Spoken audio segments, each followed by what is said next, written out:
We interrupt this program to bring you an important Wayfair message. Wayfair's got style tips for every home. This is Styles McKenzie helping you make those rooms sing. Today's style tip. When it comes to making a statement, treat bold patterns like neutrals. Go wild, like an untamed animal print area rug under a rustic farmhouse table from Wayfair.com. Arr, fierce. This has been your Wayfair style tip to keep those interiors superior. Wayfair, every style, every home. Ready to make a real impact every day? Join the Active Day Home Care team and help clients maintain their independence in the comfort of their own homes. Make a difference in someone's life as you provide essential daily assistance and protect their health and happiness. Earn up to $20 an hour and enjoy additional perks like optional daily pay, 401k, paid time off, ongoing educational training, and more. Join a team that values care, compassion, and your professional growth. Visit activeday.com to apply. Okay, so we're diving deep today. Yeah. And, we've got a whole pile of your search terms this time, and they're all about women's college basketball. Yeah. Specifically around UConn and South Carolina. Lots of interest there. Yeah, so our mission, I guess, is to kind of figure out, what are the big stories hiding in these searches? Yeah. What players are you all really interested in? What's the bigger picture? Why is everybody so into women's March Madness right now? Absolutely. And I got to say, the variety in these searches, it's pretty amazing. I think it really gives us a snapshot of, what fans are thinking about. You've got folks trying to predict who's going to win certain games. Others are really digging into the backgrounds of these players. And then there's a whole bunch of you looking back at, championships and all that history. It's a really interesting mix. Yeah, it is. And one thing just jumps out right away. It's UConn versus South Carolina. That's For big rivalry. The big rivalry. Yeah. Exactly. We're seeing UConn versus South Carolina. South Carolina versus UConn over and over again. And then there are even some very specific searches like where to watch South Carolina Gamecocks, women's basketball versus UConn Huskies, women's basketball. Wow. It's this is the matchup that everybody is waiting for. Yeah, it does seem like game a game, doesn't it? And what's really interesting to me is how much these two teams are linked to winning the whole thing.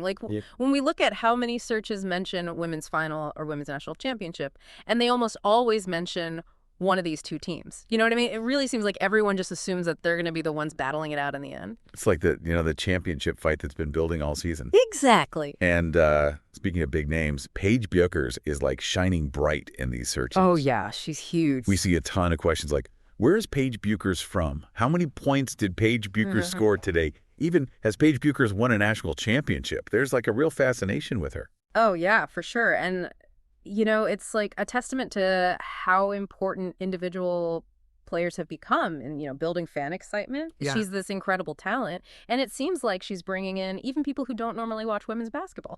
Right. It's not just about her skills on the court either. It's her whole story that people are interested in. Definitely. Yeah. It's she's this main character that everyone's following. Yeah, exactly. Yeah. And she's not the only UConn player getting attention.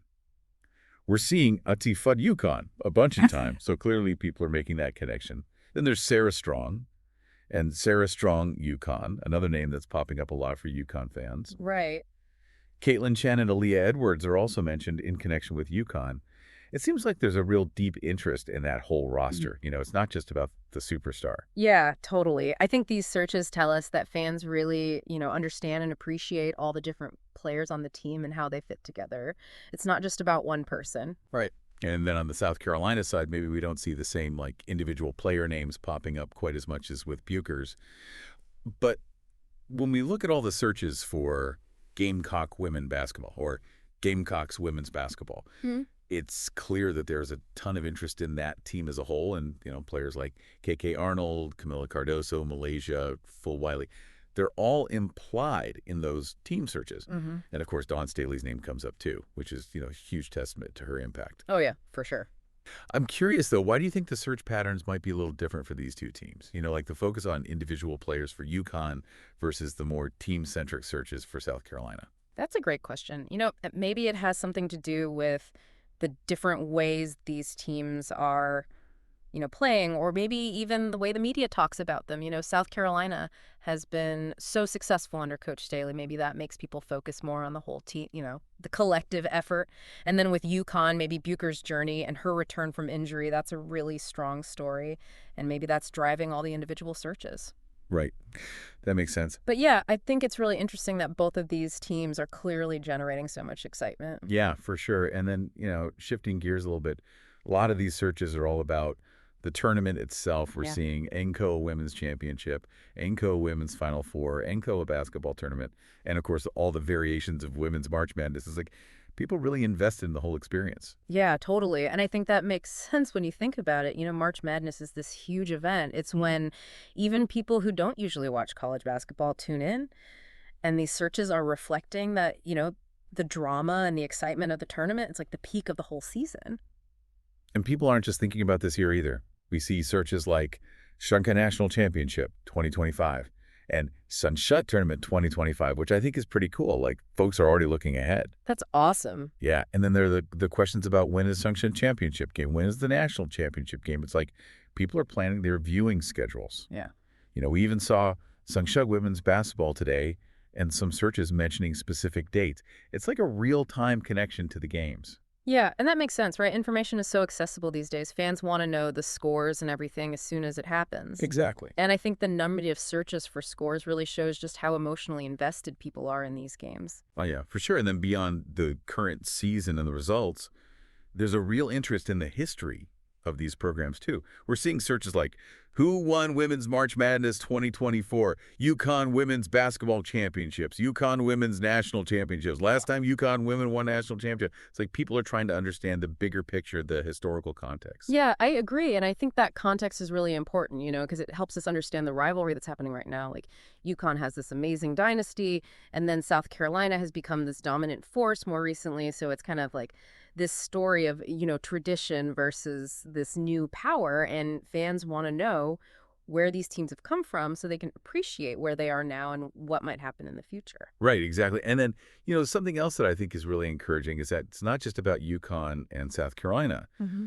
We're also seeing a lot of broader interest in women's basketball as a whole, like general terms, like your women's basketball, women's college basketball, girls college basketball, even women's basketball NCAA, right? Women's Concho basketball. So many variations. So many variations. Yeah, women's college basketball, women NCAA basketball, women's basketball team, women's basketball championship.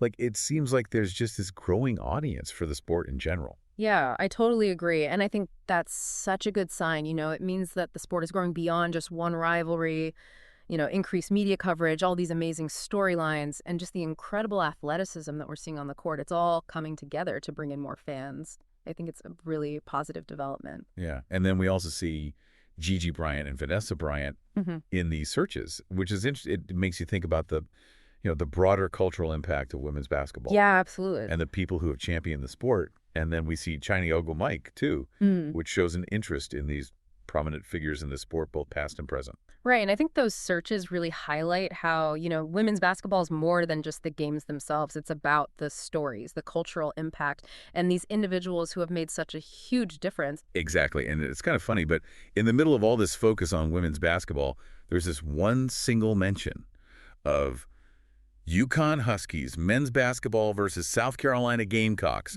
men's basketball. So it's a little outlier. Yeah, that is interesting, isn't it? Maybe it's someone who follows both the men's and women's programs and sees some kind of connection, or maybe even like a friendly rivalry across both. Right. Yeah. It's just this little glimpse into, how some people experience college sports. Totally. Okay, so let's kind of pull all this together. When you look at all of these searches, what are the big takeaways for you?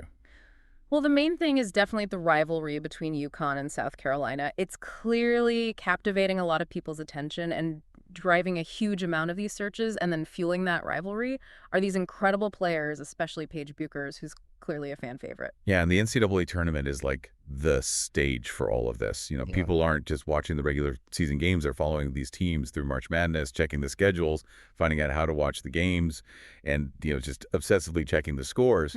Absolutely. And then beneath all the excitement is this deep respect for the history of these programs. Fans are looking back at past championships and the legacies that UConn and South Carolina have built.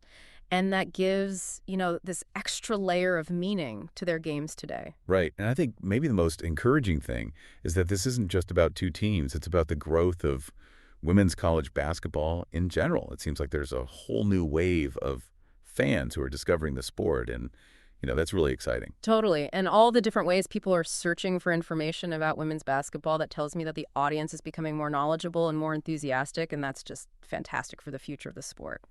So when we look at all these searches about specific players and the history of these two amazing programs, what does that tell us about the role of rivalries and star players in women's college sports? Are they really changing the game? Are they bringing in more fans and more attention? That's the big question, isn't it? Are these intense rivalries and these amazing players like Buchers, are they creating a deeper connection with fans, a connection that's going to last and, help women's college sports continue to grow and get the recognition it deserves? It definitely feels like we're seeing a real shift in how fans are experiencing women's basketball. And I think the focus on individual players and the excitement of these rivalries, it could be a really powerful force for the sport moving forward. Yeah, definitely some interesting things to think about. Thanks for diving deep with us. My pleasure. And we'll catch you next time on The Deep Dive.